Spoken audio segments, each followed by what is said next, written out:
پسندیدہ اس کی تفسیر آگے آ رہی ہے کہ رضین اللہ کا پسندیدہ کون ہوتا ہے اور اللہ کس کو پسند کرتے ہیں، تو خود آگے اسی کی تفسیر آئے گی۔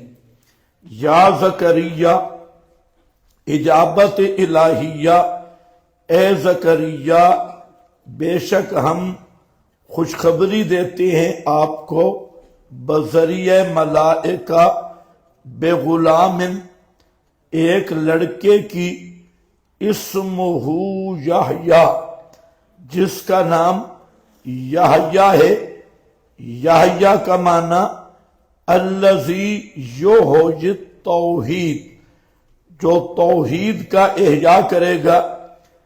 لم نجعل لہ من قبل، نہیں کیا ہم نے اس کے لیے اس سے پہلے سمیًّا کوئی ہم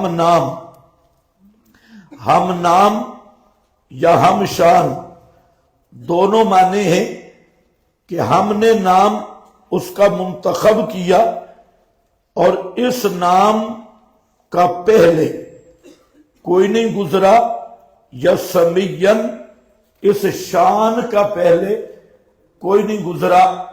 سمیًّا شریکا لہ فی الاسم، نام میں شریک نہیں، اور سمیًّا شبہا فی الفضل والکمال، فضل اور کمال میں ان کا شبیہ نہیں۔ ابو سعود مدارک۔ تو قال رب، مطالبہ کیفیت عرض کی میرے پروردگار، انا یکون لی غلام، کیسے ہوگا میرا لڑکا، وکانت امراتی عاقرا، اور ہے بیوی میری بانج، وقد بلغت، اور تحقیق پہنچا ہوں میں، من الکبر بڑھاپے سے، عتیا انتہا کو۔ قال کذالک، تاجین کیفیت، فرمایا اسی طرح ہوگا۔ قال ربک، فرمایا تیرے رب نے، ہوبا خلقہ علی ہین، ہوبا ضمیر کا مرجع خلقہ سیاق کلام سے سمجھ آ رہا ہے کہ وہ پیدا کرنا اس کو مجھ پر ہین آسان ہے، باؤ تعلیلیہ ہے، اس لیے کہ قد خلقتو کا تحقیق پیدا کیا میں نے آپ کو، من قبل اس سے پہلے، بلم تک شیئا حالانکہ نہیں تھے آپ کوئی چیز۔ قال رب اجعل، تو قال رب انا یکون لی غلام، اس سوال کا مطلب کیا ہے؟ قال رب، حضرت زکریا پوچھ رہے ہیں کہ لڑکا کیسے ہوگا۔ یہ اللہ تعالی کی قدرت پر انکار نہیں، بلکہ اس سوال کے 3 مقاصد ہیں۔ پہلا مقصد ہے استلزاز، مختصر معنی میں آپ نے پڑھا ہے کہ سوال کبھی لذت کے لیے بھی ہوتا ہے، اس کو کیا کہتے ہیں؟ استلزاز۔ جیسے آپ کو کسی نے خبر دی کہ مدرسہ میں حلوہ پکا ہے، اور آپ پوچھتے ہیں حلوہ پکا ہے، تو حلوہ پکا ہے، یہ سوال استلزاز حصول لذت کے لیے اور اسی کا اظہار ہے۔ تو یہاں پر قال رب انا یکون لی، جب حضرت زکریا کو خبر مل گئی، آل عمران میں تفصیل آپ پڑھ چکے ہیں کہ کیسے یبشروں کا کس طرح فرشتوں نے خوشخبری دی، یہ آل عمران آیت 39 میں اس کی وضاحت ہو چکی ہے۔ تو اب حضرت زکریا علیہ السلام خوش بھی ہوئے، اور اس اظہار خوشی میں بطور حصول لذت کے پوچھ رہے ہیں انا یکون لی غلام، کیسے ہوگا میرا لڑکا، وکانت امراتی عاقرن۔ نمبر 2، قال رب، اس سوال اور استفسار کا مطلب تعجین کیفیت ہے کہ اس کی 3 صورتیں سامنے تھی، ایک یہ کہ ہم جوان ہوں گے، دوسرا یہ کہ موجودہ حالت میں، اور تیسرا یہ کہ دوسرا نکاح کرنا ہوگا۔ تو انا کیفا کے معنی میں ہے، کیسے ہوگا، ان 3 صورتوں میں سے اسی حالت میں ہوگا یا ہمیں جوان کیا جائے گا یا دوسری شادی اور نکاح کرنا ہوگا۔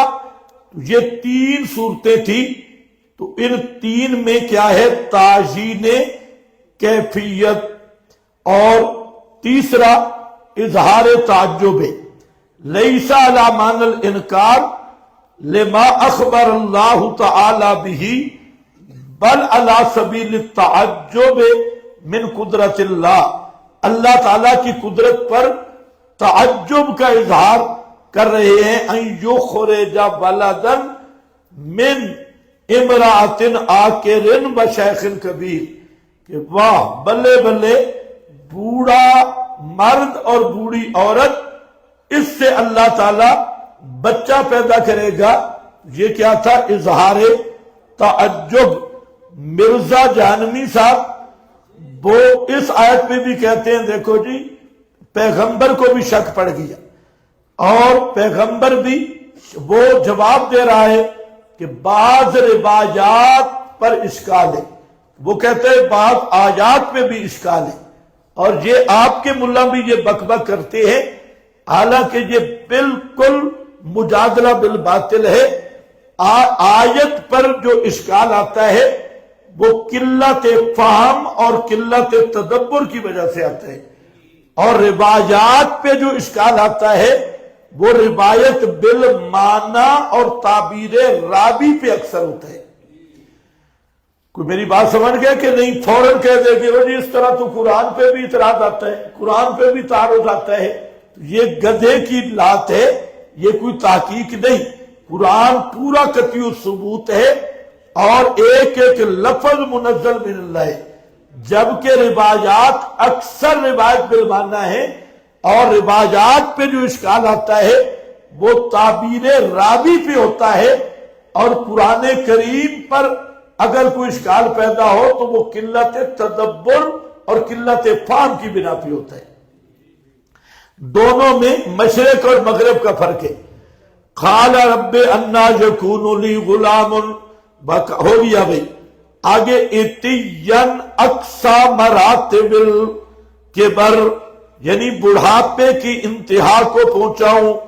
قال کذالک، تعیین کیفیت، الامر کذالک، اسی طرح ہے، ایک یا اسی حالت میں ہوگا۔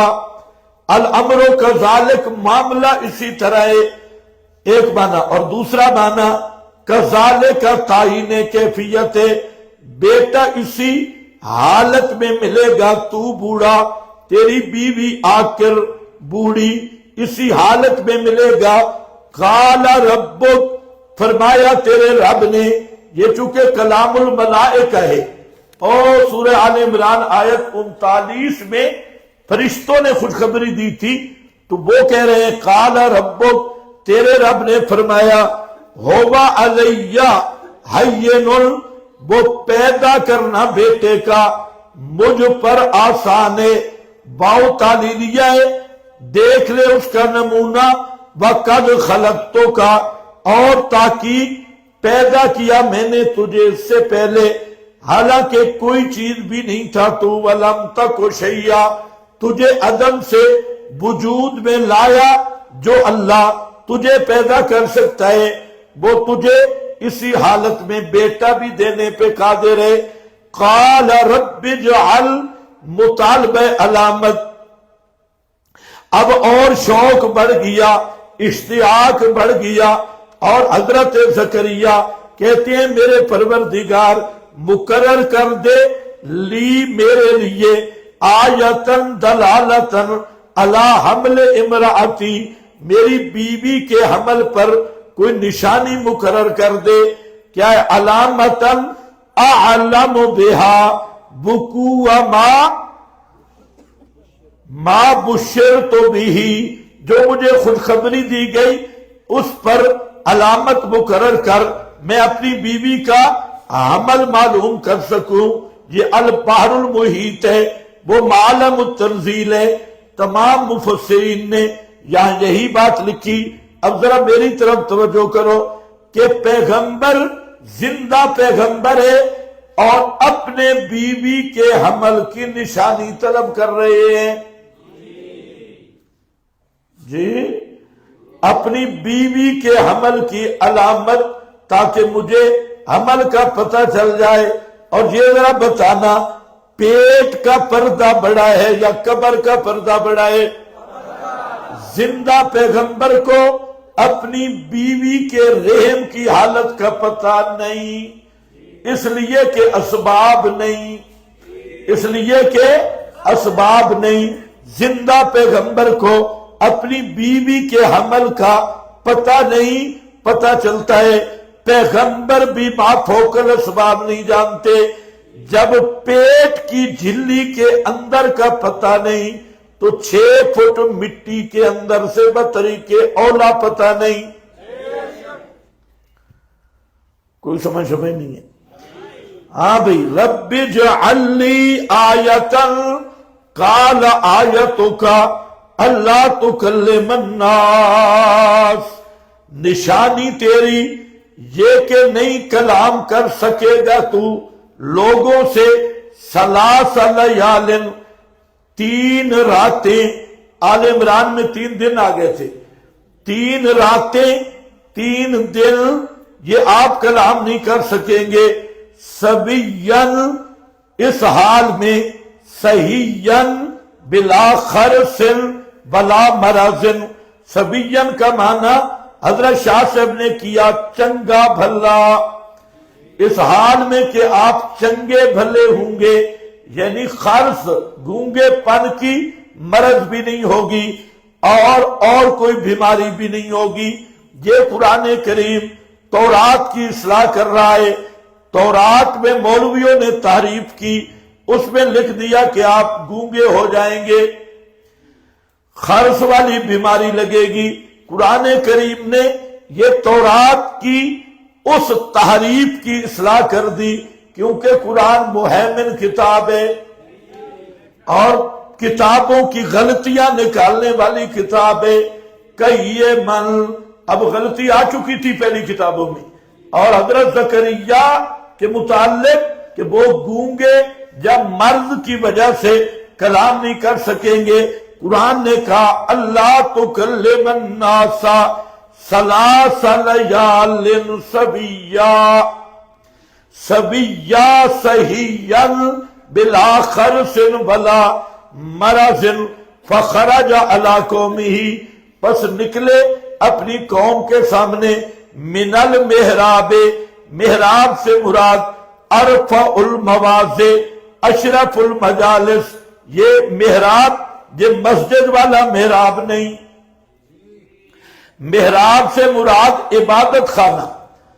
وہ لوگ عبادت خانے اونچی جگہ پہ بناتے تھے اور وہاں اس کو کہا جاتا ہے ارفع المواضع اشرف المجالس، اوپر بیٹھنے کی جگہ، یعنی عبادت خانے میں. من المحراب، یہ اللہ تکلم، یہ بھی خر کی عادت ہے. کیا ہے؟ لوگوں سے کلام نہیں کر سکے گا، ذکر کر سکے گا، لوگوں سے کلام نہیں کر سکے گا، نماز پڑھ سکے گا، اللہ کا ذکر کر سکے گا، لوگوں سے کلام نہیں کر سکے گا. سمجھ گئے؟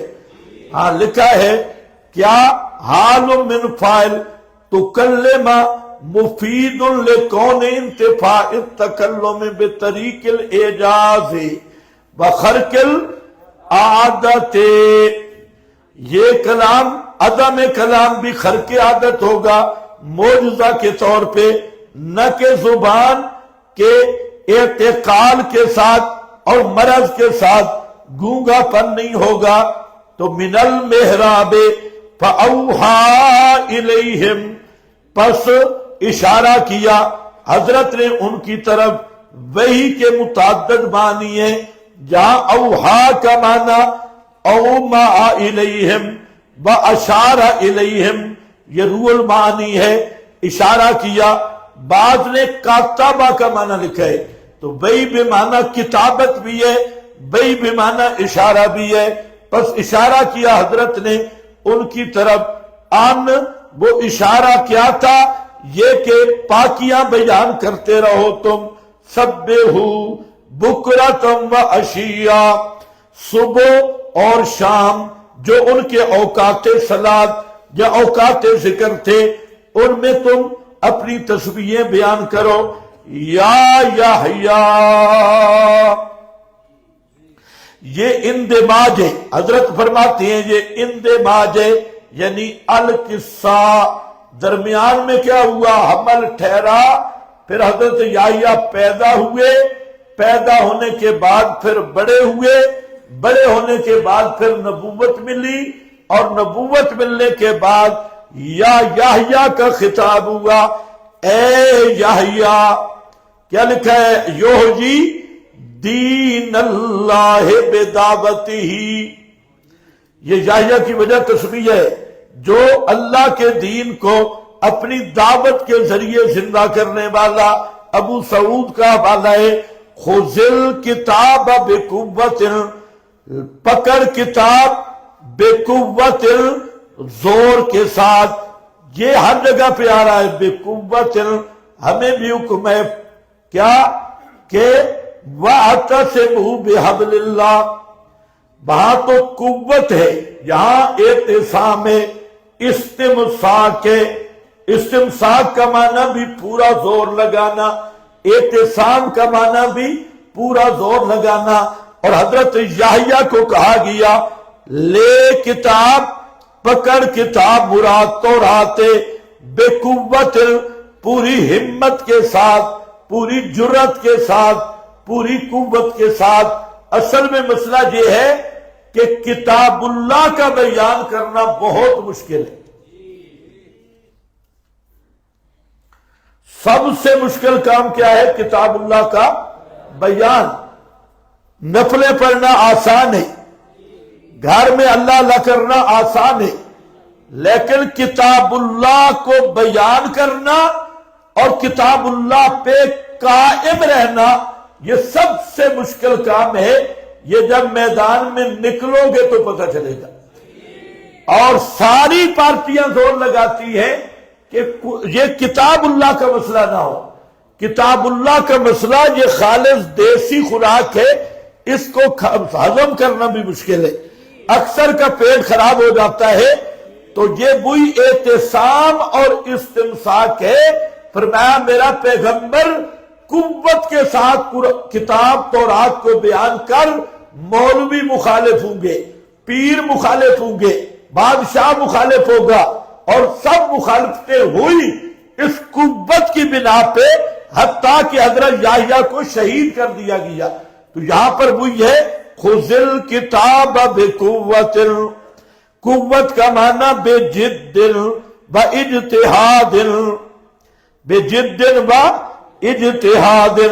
اور کیا ہے؟ العلم بہ والحفظ لہ والعمل بہ وہو الالتزام لأوامرہ والکف. یہ صوفیوں والا معنی ہے. اصل معنی کیا ہے؟ بے قوت کا معنی وہی ہے کہ کتاب اللہ پہ ڈٹ جاؤ، اسی کتاب کی دعوت دو، اور کتاب تورات کو کھول کر بیان کرو. مولوی مخالف ہیں تب بھی پرواہ نہ کرو، پیر مخالف ہیں تب بھی پرواہ نہ کرو. وَآتَيْنَاهُ الْحُكْمَ صَبِيًّا، اور عطا کیا ہم نے ان کو الحکم، دین کی سمجھ. یہاں الحکم کا معنی کیا ہے؟ دین کی سمجھ.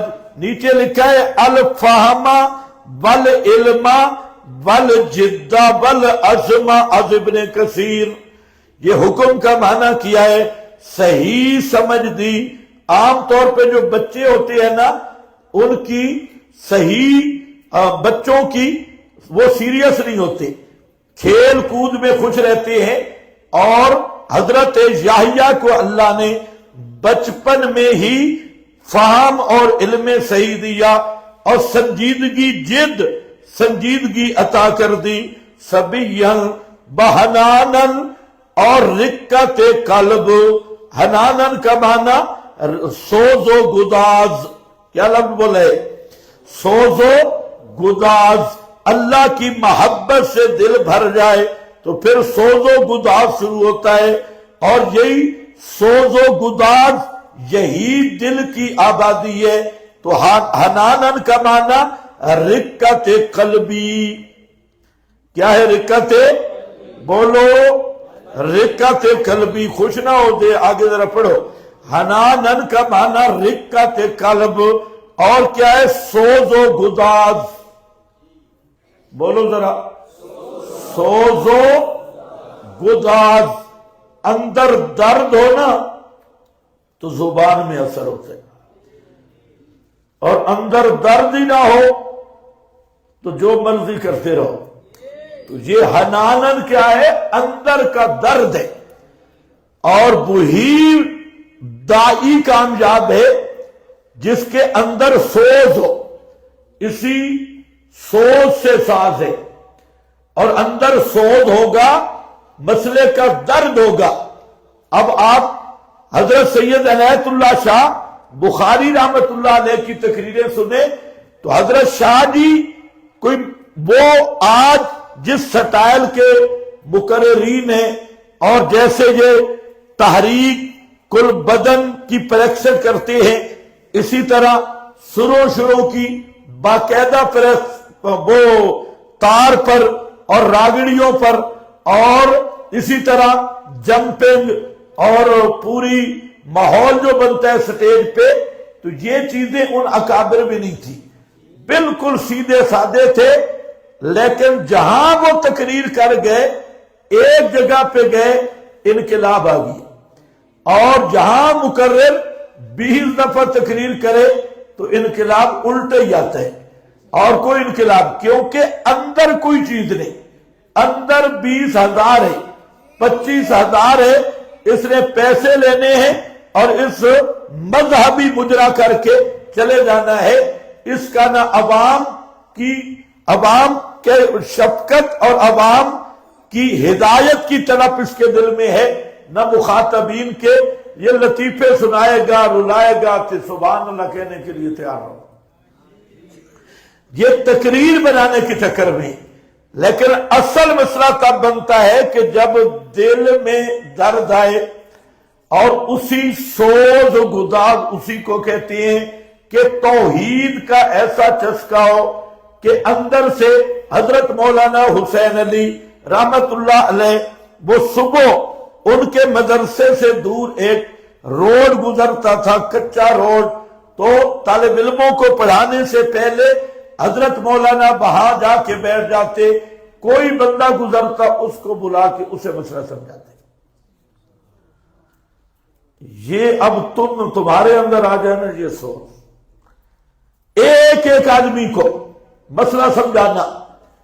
آج تو جناب سٹیج نہ ہو، بندے تھوڑے ہوں، خطیب کا موڈ ہی خراب ہوتا ہے اور تقریر ہوتی نہیں. تو یہ رسمی تقریروں نے دین کو نقصان دیے. اور بالکل اس کی جگہ پہ یہ آج کے جلسے، آج کی تقریریں اکثر، میں ساتھ کہہ رہا ہوں، یہ مذہبی مجرے ہیں. اور یہ مذہبی کنجروں کا بلا کر صرف جلسے پہ اکٹھا کرنا ہے. اور نہ بلانے والوں کے دل میں اللہ کی رضا ہے، نہ آنے والوں کے دل میں اللہ کی رضا ہے. صرف مقصد کیا ہے؟ بس لوگ اکٹھے ہو جائیں اور واہ واہ ہو جائے. آج اکثر تم اسی سٹیج پہ پہنچ چکی ہو. اس لیے بجائے فائدے کے نقصان ہوتا ہے۔ اور آج یہاں تک ذہن پہنچ گیا کہ مسئلہ توحید سننے کے لیے بھی تیار نہیں، بیان کرو تو سختی ہوگی، محلے والے ناراض ہو گئے، فلانا یہ کہہ رہا تھا، فلانا یہ کہہ رہا تھا۔ اب ذرا دیکھو، فرماتے ہیں حنانن، حنان کا معنی کیا ہے؟ دل کے سوز و گداز والے، رقت قلب والے، مل لدنا، میری عطا سے، میری کرم فرمائی سے میں نے انہیں دل کا نرم بنا دیا اور سوز و گداز عطا کر دیا۔ وزکاتن، اور زکات کا معنی جہاں کیا ہے کہ معلمن للخیر، یہاں زکات کا معنی مسئلہ بیان کرنے والا، زکاتن کا معنی مسئلہ بیان کرنے والے، معلمن للخیر، پاکیزگی پھیلانے والے۔ تو پاکیزگی اور طہارت کس سے آئے گی؟ مسئلہ توحید کے بیان سے۔ تو یہ داعی توحید وکان تقیا، اور تھے متقی، تقیاً اللہ سے بہت زیادہ ڈرنے والے۔ میں نے آپ کو کہا کہ حضرت زکریا نے کیا مانگا تھا؟ اجعلہ رب رضیہ، یہ ساری صفات اسی رضیہ کی صفات ہیں کہ اللہ کو کون سا بندہ پسند ہے، کون بندہ اللہ کے نزدیک مرضیاً۔ ہاں جملہ پڑھتے ہو نا کہ یا اللہ ایسا کر دے کہ تجھے پسند آ جاؤں، یہ صرف جملہ ہے۔ اب اللہ کو کون بندہ پسند ہوتا ہے، اللہ نے اس کی صفات بیان کی ہے، اور ان میں کیا ہے؟ حنانن من لدنا وزکاتن وکان تقیا، اللہ کے حقوق میں وہ بہت زیادہ ڈرنے والا، وبرم بوالدیہ، اور اللہ کا پسندیدہ آدمی کون ہوتا ہے؟ جہاں برن ذکر کیا، حالانکہ لفظ البار ہے، لفظ کیا ہے؟ البار، یہ وہی ہے زید عدل کے قبیل سے، یعنی بطور مبالغہ کے اسم فاعل کو مصدر کے طور پہ ذکر کیا، اور مطلب یہ ہے کثیر البر، برن کا معنی کیا ہوگا؟ کثیر البر، بہت زیادہ نیکی کرنے والا اپنے والدین کے ساتھ۔ تو حقوق العباد میں سب سے بڑا حق والدین کا، والد اور والدہ کا حق، یہ سارے حقوق پر مقدم ہے۔ برم بوالدیہ، اور اسی کے ضمن میں اساتذہ کا حق بھی ہے جو علماء ربانی جی نے، اور ان کا حق بھی والدین والا حق ہے۔ بلکہ بسا اوقات جو روحانی مربی اور علماء ربانی جی نے، ان کا حق بعض وجوہات سے والدین سے بھی بڑھ جاتا ہے۔ تو یہ اللہ کو وہ آدمی پسند ہے جو اپنے والدین کے ساتھ بہت زیادہ نیکی کرنے والا ہو، بہت زیادہ۔ ہاں اس کا ذرا خیال کرو، آج کل طاغوتی نظام ہے، دجالی نظام ہے، اور سکول، کالج، یونیورسٹیاں یہ پورا یورپ کا نقشہ پیش کر رہی ہے، اور یہ یورپ کے اڈے بنے ہوئے ہیں۔ اور آج سکول، کالج پیداوار وہ والد کو والد کہنے سے بھی شرما رہی ہے اکثر۔ کوئی جاوے بھی صحیح دفتر میں تو میرا نوکر ہے، کیونکہ پینٹ پتلون پہ داغ لگ جائے گا۔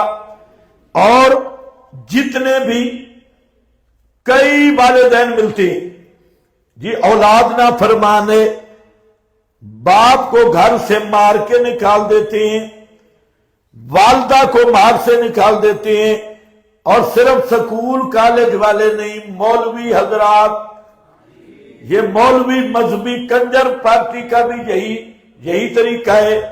اور ایسے کئی مولوی مجھے معلوم ہے اپنی ماں کو گھر سے دھکے دے کے نکال دیا، بیٹے موجود ہیں، ماں اپنی بیٹی کے گھر میں جا کے رہ رہی ہے اور دھکے مار کے نکال رہے ہیں، سن رہے ہو کہ نہیں؟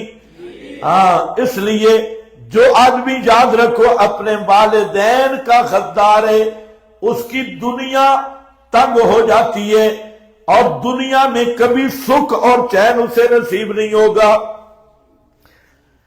تو والدین کے ساتھ نیکی کرنا اور ان کی خدمت کرنا یہ اسلام کا حسن ہے اور ایمان کی تکمیل ہے۔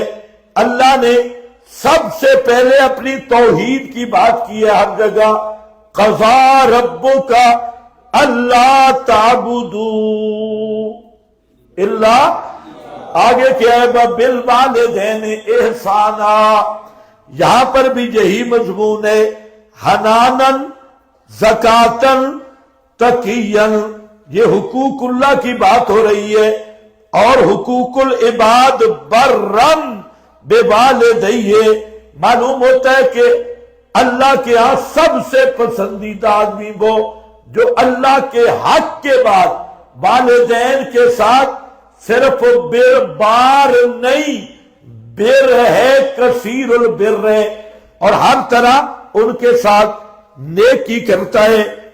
بے والد ہے ولم یکن جبارن عصیا، ولم یکن اور نہیں ہے جبارن عصیا، سرکش نافرمان، سرکش بھی نہیں مخلوق کے ساتھ، عصیا اللہ کا نافرمان بھی نہیں۔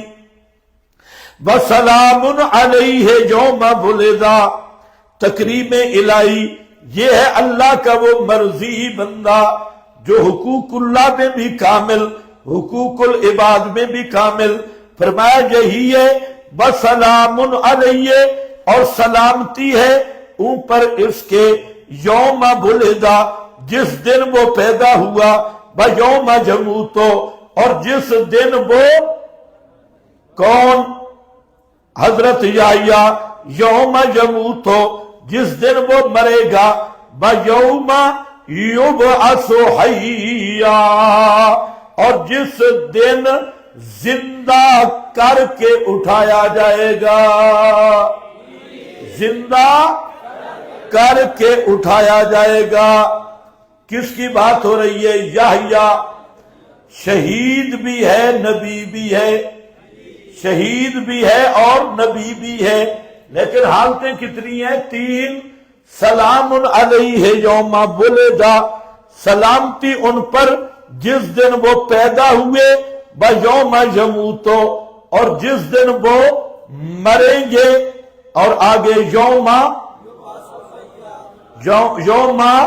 یبعث، یوم البعث ہی یوم الحیات ہوگا، یوم البعث ہی یوم الحیات ہوگا۔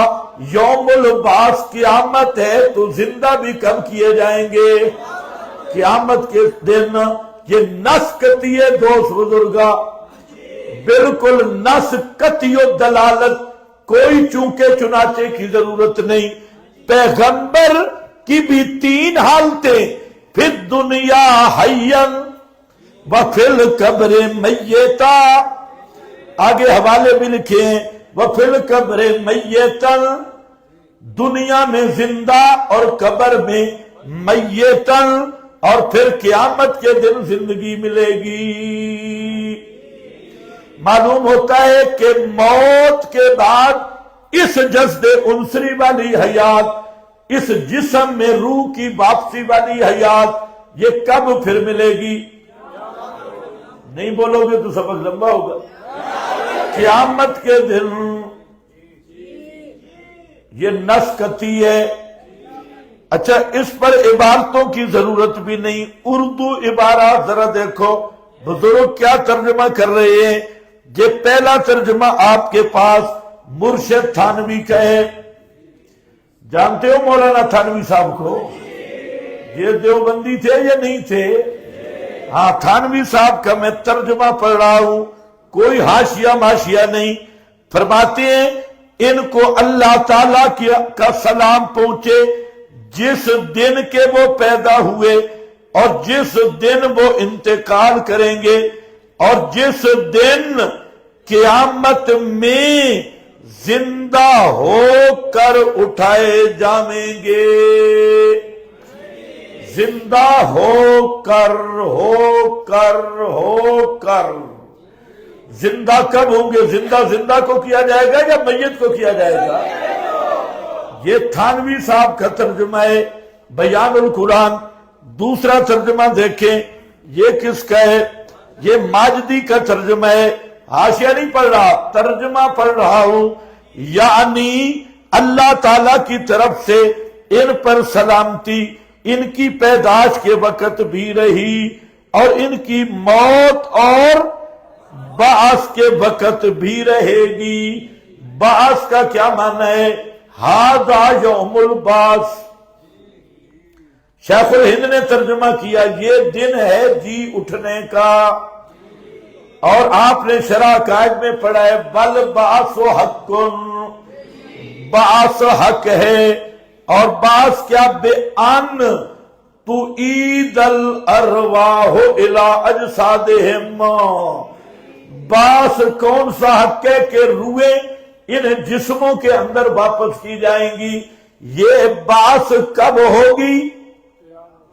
بولو، یہ مسئلہ فروعی ہے نا؟ ذرا ایمان مفصل سنا دیں۔ آمنت باللہ وملائکتہ وکتبہ ورسلہ۔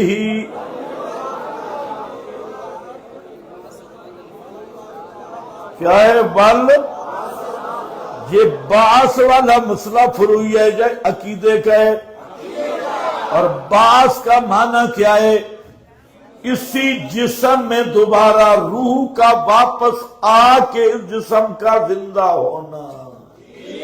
بل بعث و حق، دیکھ لینا اب بھی جو ملا کہتے ہیں جی فروعی، اس کا نسب بھی فروعی ہے، اس کا پورا خاندان بھی فروعی ہے۔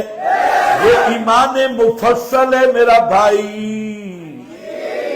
اللہ یبعث من فی القبور،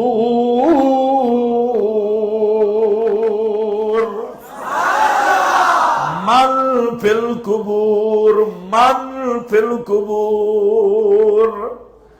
سارے قبروں والوں کو اللہ کب زندہ کرے گا؟ اگر اب بھی زندہ پڑے ہیں تو قیامت کے دن کس کو زندہ کرے گا؟ ہاں، تو یہ تو بالکل صاف مسئلہ ہے۔ یا پیغمبر کی بات تے بابا جی کا ترجمہ بھی سن لے۔ کراچی کے مفتی صاحب مفتی محمد شفیع صاحب فرماتے ہیں جس دن پیدا ہوا، جس دن مرے اور جس دن اٹھ کھڑا ہو زندہ ہو کر، اٹھ کھڑا ہو زندہ ہو کر۔ یہ بابا جی کا ترجمہ ہے، معارف القرآن ہے۔ شیخ الہند کا ترجمہ بھی ذرا پڑھ لے، فرماتے ہیں سلام ہے اس پر جس دن پیدا ہوا، جس دن مرے اور جس دن اٹھ کھڑا ہو زندہ ہو کر، زندہ ہو کر۔ تو زندہ ہو کر اس کا مطلب پہلے جسم میت تھا، جسد میت تھا، قیامت کے دن روح آئے گی تو جسم زندہ ہوگا۔ اگلا ترجمہ حقانی کا ہے، اور اس پر سلام ہو جس دن کے وہ پیدا ہوئے اور جس دن کے وہ مریں گے اور جس روز کے زندہ ہو کر اٹھیں گے۔ ترجمہ ہے۔ اگلا ترجمہ کس کا ہے؟ پیر کرم شاہ کا۔ پیر کرم شاہ نے بھی یہی معنی کیا، اور سلامتی ہو ان پر جس روز پیدا ہوئے اور جس روز انتقال کریں گے اور جس روز انہیں اٹھایا جائے گا زندہ کر کے، زندہ کر کے۔ یہ بھیرے کا پیر کرم شاہ ہے، یا احمد رضا نے صحیح چبل لگیں گے۔ احمد رضا کا ذرا ترجمہ پڑھو کیا کہتا ہے؟ اور سلامتی ہے اس پر جس دن پیدا ہوا، جس دن مرے گا اور جس دن مردہ اٹھایا جائے گا۔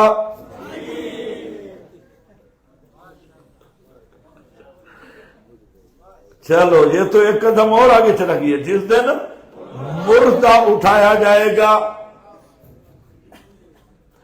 بریلویوں سے مشورہ بھی کر لو، نبی کو مردہ کہہ گئی احمد رضا، کیا فتویٰ ہے مفتیان بریلویہ کا؟ شہید نبی کو مردہ کہہ رہا ہے، اور یہ کہ جو نبی کو مردہ کہے وہ کافر اور گستاخ ہے، تو کافر نمبر 1 پہ نشانی لگا لو. ہاں یہ مردہ اٹھایا، لفظ مردہ کا ترجمہ کنز الایمان ہے، ایمان شکن ترجمہ ہے. وَسَلَامٌ عَلَيْهِ يَوْمَ وُلِدَ وَيَوْمَ يَمُوتُ وَيَوْمَ يُبْعَثُ حَيًّا وَاذْكُرْ فِي الْكِتَابِ مریم. جواب شبہ ثانی حضرت مریم کی خوارج پر جواب فرمایا وَاذْكُرْ فِي الْكِتَابِ مریم، ذکر کرو، کتاب سے مراد قرآن ہے، بیان کرو قرآن میں مریم کا عابدہ کا بیان کر. کس کا؟ عابدہ کا بیان کر، جس کو معبودہ بنا دیا گیا ہے، عابدہ لیکن اسے معبود بنایا گیا، ان کا ذرا بیان کر. اب آگے مفصل واقعے کا مقصد ہے، ایک ایک کڑی سے ثابت ہوگا کہ حضرت مریم عاجزہ تھی، عابدہ تھی، عاجزہ تھی، وہ معبود بننے کے قابل نہیں ہے، ما فوق الاسباب تسلط ان کو حاصل نہیں ہے. اب پہلی کڑی آ رہی ہے، اِذ انتبذت من اہلہا مکانا شرقیہ، جبکہ جدا ہوئی، انتبذت من اہلہا اپنے گھر والوں سے، مکانا شرقیہ مشرق کی جانب، مکان شرقیاً مشرق والا، مشرقی مکان کی طرف. فَاتَّخَذَتْ مِن دُونِهِمْ حِجَابًا، بس بنا لیا ان کے برے، حجاباً پردہ آڑ بنا دی. فَأَرْسَلْنَا إِلَيْهَا، پس بھیجا ہم نے طرف ان کے، روحنا اپنا خاص روحنا، مراد کیا ہے؟ جبریل. اضافت تشریفی ہے، ہمارا بھیجا ہوا روح. تو جبریل کا ایک لقب روح ہے. کیوں؟ جبریل کو روح القدس کہتے ہیں، مقدس روح. وجہ یہ ہے کہ جیسے ایک جسم کا روح ہے ما بہل حیات، اسی طرح ایک روح کا بھی روح ہے. جسم کا روح جیسے ہے، اسی طرح روح کا بھی ایک روح ہے، اور روح توحید اور بھئی ہے. یلقی الروح من امرہ، یلقی الروح. تو روح کس کو کہتے ہیں؟ قرآن کو بھی روح کہتے ہیں، کہ قرآن یہ روح الروح ہے. اسی لیے مشرک کو مردہ کہا گیا، کافر کو مردہ کہا گیا، کیونکہ اس میں قرآن والی روح نہیں. توحید بھی روح ہے، یہ روح کی روح ہے. تو چونکہ جبریل سفیر وحی ہے اور وہی روح الروح ہے، اس لیے جبریل کو بھی روح کہا جاتا ہے. سمجھ گئے؟ روح القدس کیوں کہتے ہیں؟ کہ یہ سفیر وحی ہے، اور اس ادنا مناسبت پر اسے روح کہا گیا. ہمارا روح یعنی جبریل، فتمثل لها بشرا سویا. جہاں تمثل لها کیا لفظ ہے؟ تمثل لها، تمثل یتمثل، تمثلا تکلف والا معنی. بشر تھے نہیں، بشری صورت میں آئے. کوئی سمجھ نہیں ہے؟ یہ تمثل ہے، تمثل تفاعل تکلف. بشر تھے نہیں، بشری لباس میں آئے. اور جو بشر تھا وہاں تمثل نہیں، وہاں مثلکم میں. وہ مثلکم ہے یا تمثلا، یہ رضا خانی دھوکہ دیتے ہیں. جیسے جبریل بشری لباس میں آیا، نبی پاک بھی بشری بیس وٹا کے آیا. احدہا احمد سڑوایا، بشری بیس وٹا کے آیا، احدہا احمد سڑوایا. سمجھے؟ ہاں، بشری چولا لباس میں آیا، اور میرا بھائی وہاں مثلکم ہے. اور جہاں کیا ہے؟ فتمثل لہا، یہ بشر تھا نہیں، بشری لباس میں آیا. بات تمثل ہے، وہاں مثلکم نہیں. ہاں، جہاں مثلکم ہے وہاں جنس ہے، اور جہاں تمثل آیا جہاں تکلف ہے. تو مشتق من المثال وَأَصْلُهُ أَن يَتَكَلَّفَ أَن يَكُونَ مِثَالُ الشَّيْءِ وَالْمُرَادُ فَتَصَبَّرَ لَهَا بَشَرًا سَوِيًّا. یہ صرف بشری صورت تھی، اسی لیے باب تفاعل کا انتخاب کیا، اور وہاں مثلکم میں مجرد کا استعمال کیا. دونوں کا زمین آسمان کا فرق ہے. حضرت شاہ صاحب نے معنی کیا، بھیجا ہم نے طرف مریم کے اپنی خاص روح، خاص جان بن کے آیا واسطے ان کے سامنے. بشرا، بشر بن کے آیا، بشر تھا نہیں. سویًا، مکمل طور پہ، خوبصورت شکل میں، خوبصورت لباس میں. یہ جو انتبذت ہے، اس میں دو معروف قول ہیں. ایک قول یہ ہے کہ حضرت مریم جب جوان ہوئی اور ایام شروع ہوئے جو عورت کی جوانی کے ایام ہیں، اور حضرت مریم ایام خاص کے غسل کرنے کے لیے گھر والوں سے الگ ہوئی، اور یہ پردہ جو کیا تھا یہ غسل کے لیے پردہ تھا، حجاب. دوسرا قول یہ ہے کہ حضرت مریم انتبذت من اہلہا، حضرت مریم کا جو کمرہ تھا، عورتوں کا کمرہ، وہ مشرق کی جانب تھا جہاں عورتیں عبادت کرتی تھی. تو مکانن شرقین سے مراد مشرقی مکانات ہیں جہاں عورتیں اعتکاف بیٹھتی اور عورتیں الگ وہاں عبادت کرتی. تو انتبذت من آلہا مکانن شرقیہ سے مراد حضرت مریم عورتوں کے عبادت خانے کی طرف گئی. فاتخذت من دونہم حجابا سے مراد کہ اعتکاف کی نیت سے بیٹھی، اور جیسے معتکف اپنی جگہ منتخب کر کے پردہ لٹکا کے بیٹھتا ہے تاکہ یکسوئی حاصل ہو، تو حضرت مریم بنیت اعتکاف حصول یکسوئی کے لیے اپنے کمرہ میں بیٹھی.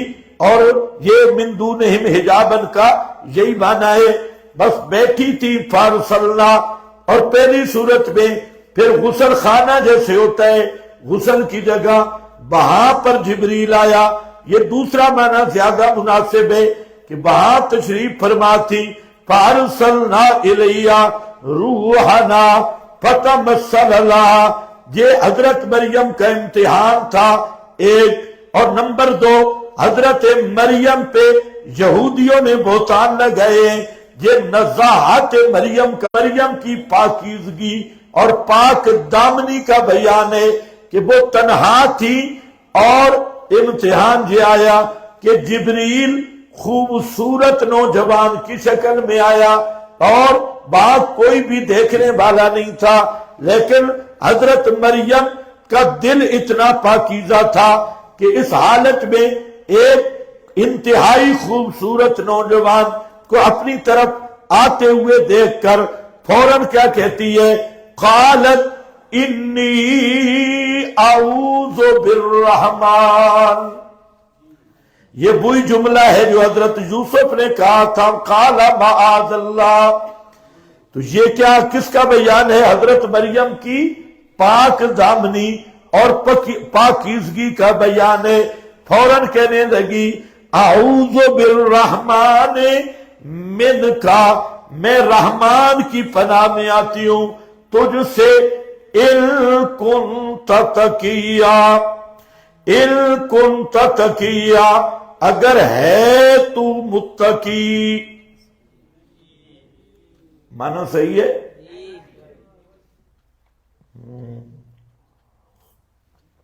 سوچ لو، متقی سے خطرہ ہوتا ہے یا غیر متقی سے؟ تو حضرت مریم کیا کہہ رہی؟ ان کنتا تقیا، اگر تو متقی ہے تو میں رحمان کی پناہ ڈھونڈتی، پناہ میں آتی ہوں۔ تو متقی سے تو خطرہ ہی نہیں، خطرہ ہی غیر متقی سے، تو پھر ان کنتا تقیہ کی شرط کیوں لگے؟ کس کو میری بات سمجھ آئے گی؟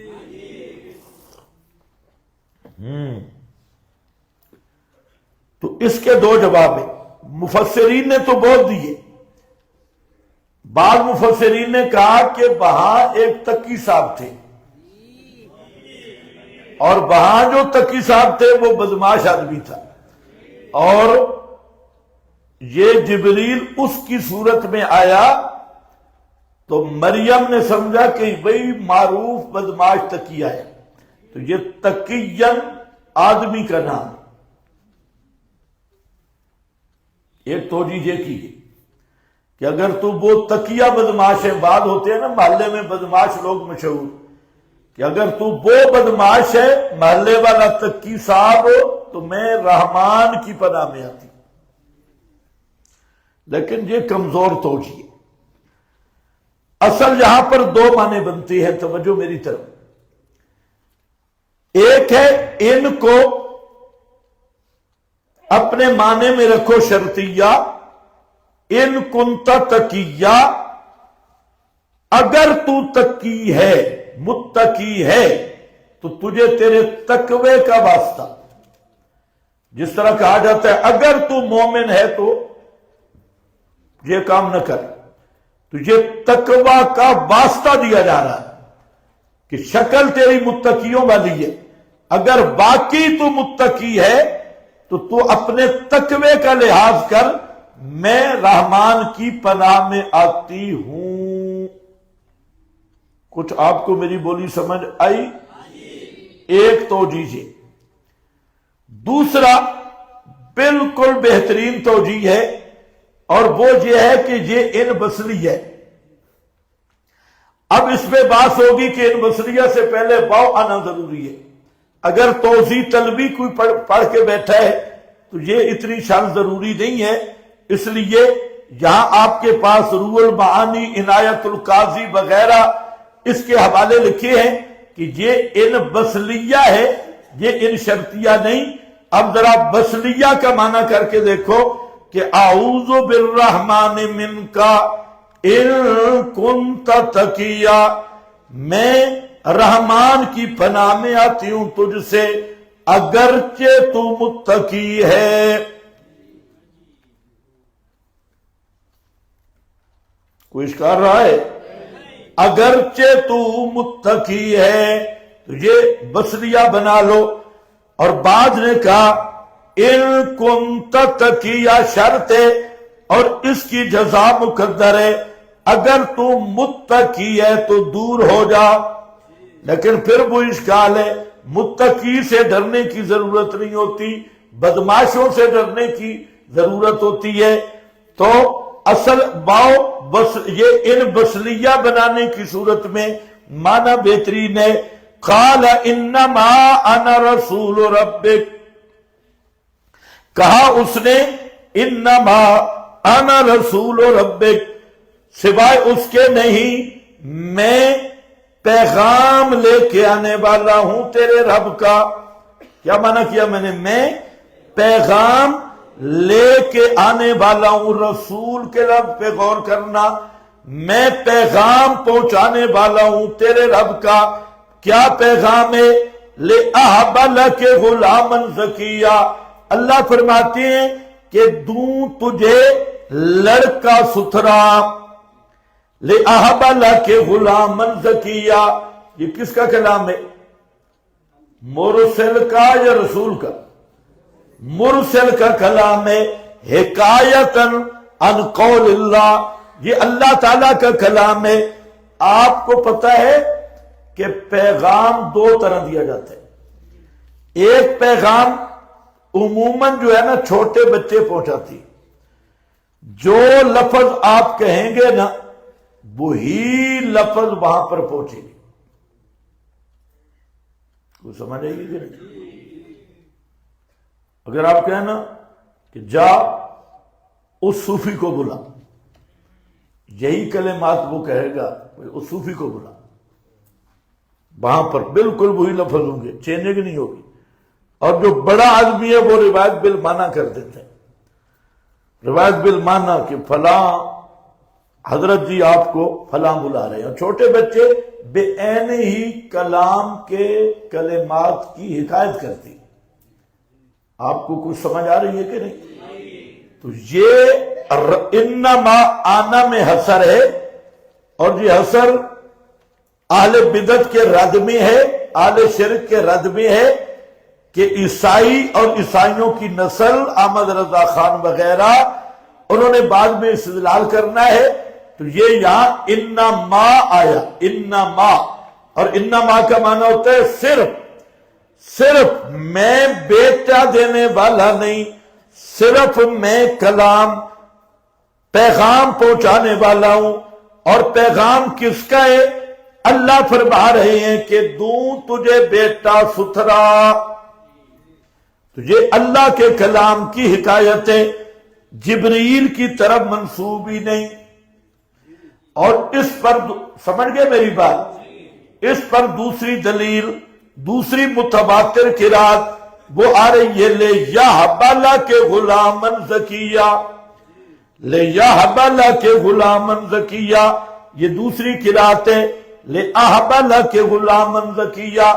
یہاں ایک بات سمجھے، ایک توجیہ یہی ہے کہ یہ حکایتن عن قول اللہ، بولو حکایتن عن قول اللہ، یعنی لے اہبا، یہ جبریل کا کلام نہیں ہے، یہ کلام باری ہے، اور جبریل یہی پیغام پہنچانے آیا ہے، جیسے انما انا رسول سے واضح ہے۔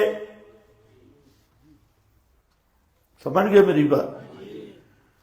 نمبر 2، اس کو ذرا غور سے سنو۔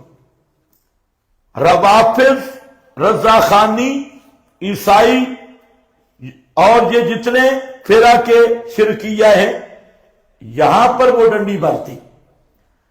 اور احمد رضا خان نے لکھا ہے کہ عیسیٰ جبریل بخش ہے۔ عیسیٰ کون ہے؟ جبریل بخش، عیسیٰ جبریل نے دیا ہے، جبریل بخش ہے۔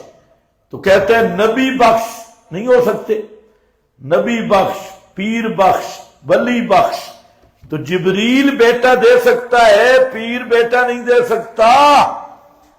یہاں شرک نہیں بنا تو پیر بخش شرک کیسے بن گیا؟ ہم کہتے ہیں انبیاء اولیاء اولاد دیتی ہے، پھر شرک کیسے بن گیا؟ یہاں یہ ان کا بھنگڑا ڈالتی۔ اور بریلوی حضرات کے پاس قرآن میں صرف عوام کو دھوکہ دینے کے لیے 3-4 ایتیں رٹی ہوئی ہے۔ ایک جہاں بھی سنو گے تو آصف بن برخیہ، حضرت سلیمان والا وزیر، بس آگے پھر سغرے خبرے۔ اور دوسرا یہ لے آبلا کے غلامن زکیہ، جیسے للڑ لوگوں کو دھوکہ دیتی ہیں، شہیدوں والی آیت پڑھ کے اور گئے بازار، وہاں پر کھڑے نہیں ہونا۔ تو یہ ان کے کوڈ نمبر ہے۔ تو یاد رکھو یہاں پر کیا ہے؟ انما انا رسول ربک لأہب لک غلاما زکیہ۔ پہلی توجیہ میں نے کیا کی کہ یہ کلام باری ہے اور جبریل اس کا حاکی ہے، حکایت کرنے والا ہے۔ اور لأہبا یعنی قال لأہب لک غلاما زکیہ، کیا بنے گا؟ قال لأہب لک غلاما، کیوں نہیں بول رہے؟ غلاما زکیہ۔ نمبر 2 کہ یہ نسبت ہیبہ جبریل کی طرف یہ نسبت سببی ہے. کیا ہے نسبت سببی ہے کہ جبریل کا نفخ ہوا، پھونک جبریل نے مارا، تو یہ اس کو کہتے ہیں مجاز عقلی. کیا ہے مجاز عقلی؟ لیکن ضابطہ سمجھنا ہے مجاز عقلی کا. مجاز عقلی اور مجاز عقلی کا مطلب کیا ہوتا ہے؟ یار کیوں بار بار روکے دیتے ہو؟ مجھے پتہ نہیں ہے، کوئی عذاب نہیں تمہیں. تو کیا کہہ رہا ہوں میں کہ مجاز عقلی، مجاز عقلی کیا ہے؟ انبت الربیع البقل. انبت الربیع، موسم بہار نے سبزے کو اگایا. اب یہاں دو آدمی ہیں، ایک داہریہ ہے، ملحد. وہ جب بولتے ہیں انبت الربیع البقل تو یہاں انبتا حقیقت ہوتی ہے، مجاز نہیں ہوتا. اور یہی جملہ مباحث جب بولتا ہے انبت الربیع البقل تو یہ مجاز ہوتا ہے، حقیقت نہیں ہوتی. اس کو مجاز عقلی کہتے ہیں. اور مطلب کہ موسم بہار سبب بنا اور ظرف بنا، سبزہ کو اگانے والا کون ہے؟ اللہ. لیکن جہاں جو باریک فرق ہے نا وہ سمجھو. اب دار و مدار کس پہ ہے؟ عقیدے پہ. مجاز عقلی اور حقیقت کا عقیدہ کیا ہے؟ داہریہ یہی جملہ کہے تو وہ کیا ہوگا؟ حقیقت. اور مباحث یہ جملہ کہے تو کیا ہوگا؟ مجاز عقلی. تو اب جبریل چونکہ سبب بن رہا ہے نفخ کا، اس ادنا مناسبت کی وجہ سے سببیت والا، تو یہ نسبت ہو گئی کس کی طرف؟ جبریل کی طرف. جبریل بیٹا نہیں دیتا، نہ جبریل کے اختیار میں ہے بیٹا دینا، بیٹے بیٹیاں دینا یہ اللہ کا تصرف ہے. یہب لمن یشاء اناثا ویہب لمن یشاء اور یزوجہم ذکرانا واناثا. سمجھ گئے میری بات؟ اب یہاں یہ بات سمجھے اور اچھی طرح سمجھے، آپ کے ملا کو بھی دھوکہ ہے اور بریلر کو بھی دھوکہ ہے. وہ کیا کہتے ہیں جی؟ ہم جو کہتے ہیں نا پیر بیٹا دیتا ہے، ٹھکری شاہ دیتا ہے، بینائی واپس آ گئی، تو ہماری مراد کیا ہوتی ہے؟ مجاز عقلی. کیا مراد ہوتی ہے؟ مجاز عقلی. لہذا شرک کا فتویٰ نہیں لگتا. لیکن اگر مجاز عقلی کا قانون آتا ہے نا، قانون کے ساتھ کھلواڑ نہ کرو، تو مجاز عقلی کا کس کے ساتھ تعلق ہے؟ عقیدے کے ساتھ. اب ہم کہتے ہیں جناب آپ کا عقیدہ کیا ہے کہ اللہ نے انہیں تسلط غیبی سماع علم ما فوق الاسباب دیا ہے یا نہیں؟ میری بات سمجھ آ گئی؟ اور اگر آپ تفویض مار رہے ہیں کہ اللہ نے یہ طاقتیں ان کو دی ہیں تو پھر مجاز عقلی بنے گا یا حقیقت بنے گی؟ پھر تو حقیقت ہے، پھر مجاز عقلی بن ہی نہیں سکتا. پتہ نہیں تمہیں میری سمجھ بھی آئی ہے کہ نہیں؟ تم تو تفویض مان رہے ہو اور تم تو کہتے ہو جناب یہ سنتا ہے ٹھیکری شاہ اور پکارے یہ سن رہا ہے، یا مجازن کہہ رہے ہو یا سچ کہہ رہے ہو؟ مردوں کے سننا مجازن کہہ رہے ہو یا حقیقتاً کہہ رہے ہو؟ تو یہ تو تم خود عقیدہ رکھتے ہو داہریے کی طرح کہ خود ربی مؤثر ہے اور تم بھی اسی اثر کے قائل ہو، تو تمہیں ہم کس قانون سے مسلمان مانے؟ یا تو تم کہو نا کہ یہ طاقتیں حاصل نہیں، اور ادنا ملابست کسی کی وجہ سے ہم نسبت کر رہے ہیں، تو صرف نسبت تو شرک نہیں بنتی، شرک کا تعلق تو عقیدے کے ساتھ ہے. کچھ سمجھ گئے میری بات؟ تو اس لیے یہاں دونوں توجیہیں چل سکیں گی. ایک پہلے والی وہ بے غبار ہے، اور دوسرا یہ ہے لِأَنْ أَكُونَ سَبَبًا فِي هِبَتِهِ بِالنَّفْخِ فِي الدِّرْءِ وَيَجُوزُ أَن يَكُونَ ذَلِكَ حِكَایَةً لِقَوْلِهِ تَعَالَى وَيُؤَيِّدُهُ الْقِرَاءَةُ بِالْيَاءِ۔ یہ ابو سعود کا حوالہ ہے، یا تو جہاں نسبت سببی ہے، مجاز عقلی ہے، یا یہ ہے کہ یہ حکایت ہے اللہ تعالیٰ کے فرمان کی جو قرات یا والی اسی کی تائید کر رہی ہے۔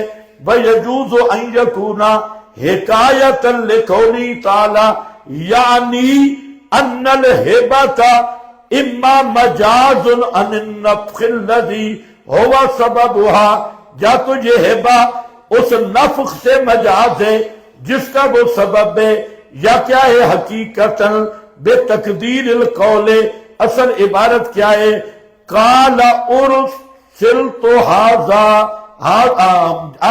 یہ ارسلت هذا الملک لأہب لک، ارسلت هذا الملک میں نے یہ فرشتہ بھیجا ہے تاکہ میں تجھے غلامن زکیہ عطا کروں۔ عنایت القاضی روح المعانی ہے، اور آگے سبباً فی ہبۃ الغلام بالنفخ فی الروع، تو چونکہ جبریل سبب بنا پھونک مارنے کا، اس ادنا ملابست کی وجہ سے نسبت، جیسے آپ بولتے ہیں مفعول ما لم یسمى فاعلہ، سمجھتے ہو کوئی؟ مفعول ما لم یسمى فاعلہ ہوتا ہے، مفعول ما لم یسمى فاعل ہوتا ہے یا فعل ما لم یسمى فاعل؟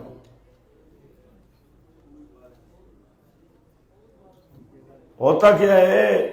اور فعل ما لم یسمى فاعل ہوا ہے، پڑھے لکھے، اور اس کو تعبیر کیا کرتے ہیں؟ مفعول، ادنا ملابست کی وجہ سے۔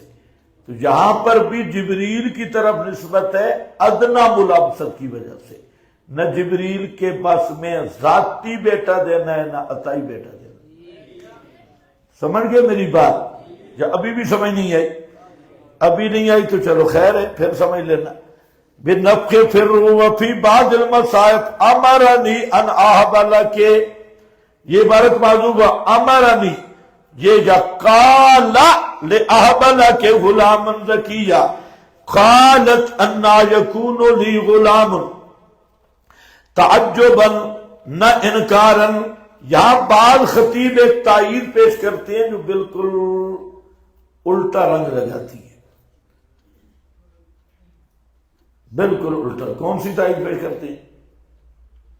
اچھا شکر ہے تمہیں پتہ ہی نہیں ہے، ہاں کسی کو پتہ ہے تو ٹھیک ہے، نہیں تو خطیبوں کی حکایت کرنا بھی وقت کو ضائع کرنا ہے۔ کس کو پتہ ہے کون سی تائید لاتی؟ وہ الٹا بریلویوں کے موقف کو پکا کرتی، اس کا جواب نہیں بنتا۔ جبریل نے، ہاں اللہ نے خوشخبری دی، جبریل نے بیٹا دی، ان اللہ یبشرک، تو وہ یبشرک تو وہ تو کام الٹا ہی ہو جائے گا، اللہ نے خوشخبری دی، جبریل نے بیٹا دیا، تو وہ اس کو اس معنی کی تائید بناتی ہے، لیکن یہ معنی سمجھو تو اشکال ہے ہی کوئی نہ، اور نہ تائید وہ بنتی ہے۔ خیر، قالت انا یکون لی غلام ولم یمسسنی بشر، کیسے ہوگا میرا لڑکا، ولم پہلا معنی نہیں، مس کیا مجھے کسی بشر نے، نکاحن کسی بشر کا میرے ساتھ نکاح بھی نہیں، ولم اکو بغیہ اور نہیں ہوں میں بد کردار، بغین زناکار میں زناکار بھی نہیں ہوں، کیسے ہوگا بیٹا میرا غیر مقلد عیون زمزم والا؟ وہ کہتا ہے حضرت عیسیٰ کا باپ یوسف نجار تھا، سر سید کہتا ہے باپ یوسف نجار تھا، پرویز کہتا ہے باپ یوسف نجار تھا، یہودی کہتے ہیں باپ یوسف نجار تھا، لیکن یہ قرآن کریم سب کی تکذیب کر رہا ہے کہ انا یکون لی غلام ولم یمسسنی بشر ولم اکو بغیہ، یہ آیت نص کرتی ہے کہ حضرت عیسیٰ بغیر باپ کے پیدا ہوئے ہیں. بولو بغیر باپ کے پیدا ہوئے ہیں. غیر مقلد نے کتاب لکھی ہے عیون زمزم، اس میں میرے پاس موجود ہے، اس میں اس نے ثابت کرنے کی کوشش کی ہے کہ حضرت عیسیٰ کا باپ تھا، حالانکہ یہ بالکل کفر ہے اور اس نسکتی کا انکار ہے. قال کذالک، فرمایا اسی طرح ہوگا بلا مس بشر. اب جملہ ذرا پڑھنا ہے، شروع والا انما انا رسول ربک پہ بھی نظر رہے. اور اب کیا، جب حضرت مریم نے کہا میرا بیٹا کیسے ہوگا، قال ربو کے کیا ہے، فرمایا تیرے رب نے ہوگا وہ بیٹا دینا مجھ پر حین آسان ہے. اب بتائیں بیٹا کس نے دیا، قال ربو کے ہوگا علیہ حین. یہ ہے کہ قرآن کسی باطل کو راہ نہیں دیتا. آگے جب سوال ہوا تو کیا فرمایا، تیرا رب کہہ رہا ہے بلا مس بشر مجھ پہ بیٹا دینا آسان ہے، بلے نجعلہ آیۃ، اور تاکہ ہم کریں اسے اپنی قدرت کی نشانی، للناس، واسطے لوگوں کے، ورحمت منا، اور خاص رحمت اپنی طرف سے، وکان امرا مقضیا، اور ہے کام طے شدہ. فحملت ہو پس حاملہ ہو گئی اس سے، تاکیب بلا فصل ہے. فانتبذت بہی مکانا قصیا، پس جدا ہوئی ان کو لے کر مکانا قصیا، جگہ دور کی، جنگل یا پہاڑ دور کی جگہ پہ چلی گئی. یہاں پر اشکال ہے، فانتبذت بہی، یہاں پر بھی فا آ گئی تو مطلب ہے ادھر حاملہ ہوئی اور پھر فوراً جدا ہو گئی؟ نہیں، 9 مہینے پورے گزرے. سمجھ گئے میری بات؟ 9، بعض نے 8، بعض نے 9. تو پھر فا کا کیا بنے گا؟ فانتبذت. تو فا کا آپ کے پاس لکھا ہے، بہت بہترین عبارت ہے کہ فل فاؤ وَإِنْ كَانَتْ لِلتَّعْقِيبِ وَلَكِنَّ تَعْقِيبَ كُلِّ شَيْءٍ بِحَسْبِهِ، ہر چیز کی تعقیب اس کے لحاظ سے ہوتی ہے، بے حسبہ. اور سورہ المومنون آیت 12-14 پڑھ لو. فَخَلَقْنَا الْمُضْغَةَ فَخَلَقْنَا الْعَلَقَةَ مُضْغَةً فَخَلَقْنَا الْمُضْغَةَ عِظَامًا. اب فا آ رہا ہے، فا تو اس کا کیا مطلب ہے؟ سیکنڈوں میں کام ہو جاتا ہے تو فا، اس لیے فل فاؤ ان کانت للتعقیب، یہ آتی تاکیب کے لیے ہے، لیکن تاکیب ہر چیز کی اس کے لحاظ سے ہوتی ہے. اسی طرح سورۃ الحج آیت 63 دیکھ لینا، ابھی ٹائم نہیں ہے. یہ المومنون 12-14 یہ دیکھ لینا کہ تاکیب بے حسبہ ہی ہے. تو حضرت مریم حاملہ ہوئی، یہ حاملہ رہی، جب ولادت کا وقت آیا اس وقت وہ جنگل یا پہاڑ دور چلی گئی، مکانن قصیًا بعیداً، دور چلی گئی. یہ معلوم یہ ہوتا ہے، یہ جو حدیث نیچے لکھی ہے کہ یہ کون سی جگہ تھی، یہ بیت لحم تھا. بیت لحم سنن نسائی کی حدیث ہے، اس سے معلوم ہوتا ہے وہ بیت لحم تھا. اور اسی لیے عیسائیوں نے اسی کو اپنا قبلہ بھی بنایا ہوا ہے، بیت لحم. فَأَجَاءَهَا، پس مجبور کر کے لے آیا، اِذْتَرَّهَا، مجبور کر کے لے آیا ان کو. المخاض، مخاض اس درد کو کہتے ہیں کہ جب بچہ پیٹ سے باہر نکلنے کے لیے حرکت کرتا ہے اس کو تعبیر کرتے ہیں درد زے. کیا درد زے؟ درد زے مجبور کر کے لے آیا ان کو بچے جننے کی تکلیف. علاج ان نخلا طرف تنے کھجور کے.